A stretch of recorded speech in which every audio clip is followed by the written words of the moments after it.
What's up everyone? Welcome to 2022, first video of 2022 for me, and I figured I'd do this. I hope everyone had a great holiday.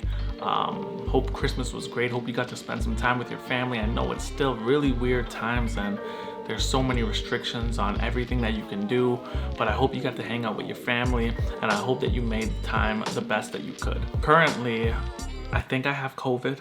I don't know where I might have gotten it. It is what it is. I have a test tomorrow to see if I actually have it, so I'm just quarantining in my room right now. I'm trying to stay away from Maria and the baby.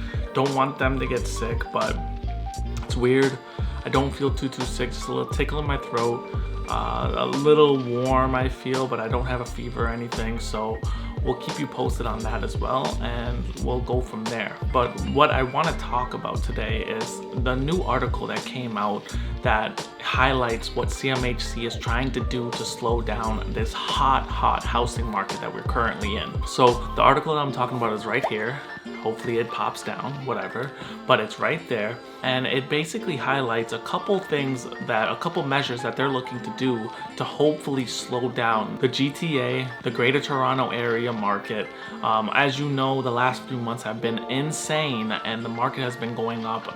Every single week, I feel like it's going up $10,000. So I have buyers, first-time home buyers who, 4 months ago, they could have got something with their budget and they've been priced out of the market. So it is very strange right now where the prices are. Prices are going up so fast, and really first-time home buyers stand no chance. So basically, we're gonna break down what this article talks about. I'm gonna give you my opinion on if this is a good thing or if this is actually a bad thing. So basically, what they're trying to do is attack, I don't want to say attack, but they're basically trying to slow down investors from buying up all the properties, which is making it hard for first-time home buyers and even regular buyers to get their hands on properties. The article goes on to talk about how blind bidding and speculative investing in residential real estate has become an important concern and a reason for overbidding on properties. And because of this, people are outraged.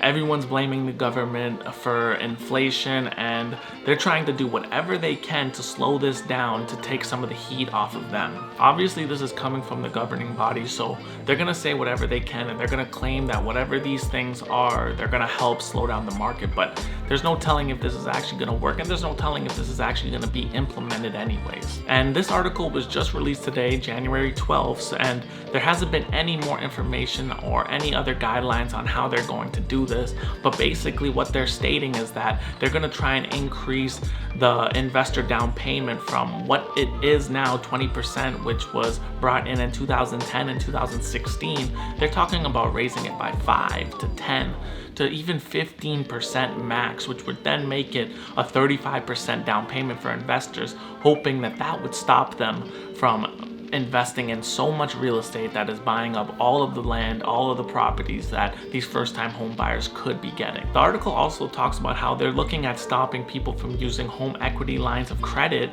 to help with their down payments as investors as well. They believe that, most Canadians have a lot of equity in their home, and they're pulling that money out to invest in more real estate, which is making it ultra competitive because there's just so many buyers right now and there's just not enough properties. And in the article, the Bank of Canada claimed that since the pandemic started, investors have increased in purchases by nearly 100%, which is far outpacing first-time home buyers and even outpacing regular buyers. So investors are making up a lot of the market, which is why we're seeing such fierce competition for houses, especially in the first-time home buyer range. There's a lot of factors that are adding to this hot housing market, but another thing that also is happening is FOMO, or fear of missing out. You're seeing people who are seeing prices that just keep rising and they don't know if it's gonna stop. So they're trying to get into the market as quick as possible before they're completely priced out, which is, again, it's just so many buyers competing all for the same house, and just there's not enough supply to go around. The article then ended with a quote from McLister saying, "Damage from a housing sell-off can drive the whole economy into recession if it's severe enough, given the wealth and liquidity of millions of Canadians are tied to their home value." Honestly, when I look at this article, I see that the government is trying to do their best to slow down this housing market, but I just don't see it happening simply because of supply. I understand that, investors having to pay more money might slow it down, but I feel like they'll be able to get their money from anywhere to make up this down payment.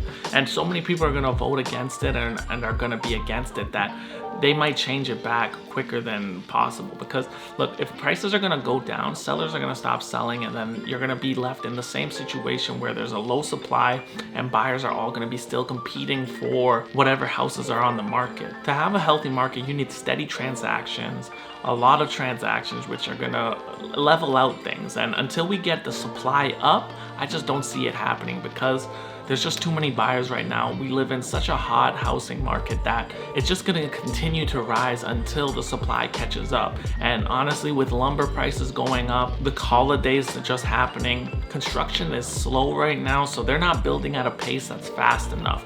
I also seen an article over the weekend there was around 1,500 signups for 10 townhomes in Cambridge. Like, the market is just insane right now, and prices are simply just reflecting that, because basic economics, supply and demand, if the supply is low and the demand is high, you're gonna have a hot market. So until they fix that supply, I don't see anything really changing. As always, guys, if you want to read the article, check out the link below. Thank you so much for watching. Hit that like button. Hoping for the best 2022. I hope I don't have COVID. We'll see tomorrow. Continue to stay safe out there. Always punch. I'm a little weak right now. That subscribe button, and stay tuned for more videos like this. We'll talk to you guys soon.